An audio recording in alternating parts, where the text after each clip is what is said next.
ஏத்தி விடும் தாகம் என்கிற மோகம் கோடியில ஒருத்தியம்மா கோலமயில் ராணி ஆடி வரும் பூங்கலசம் அழகிருக்கும் மேனி தேர் நடந்து தெருவில் வரும் ஊர்வலமா ஊருலகில் அவளை போல பேர் வருமா நல்ல பளிங்கு போல சிரிக்கும் மனச பறிக்கும் பவள விரிப்பு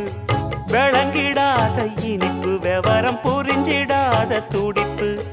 சந்திர ஜோதி வந்தது போல சுந்தர தேவி ஜொலிப்பு கலைவாணியோ ராணியோ அவள்தான் யாரோ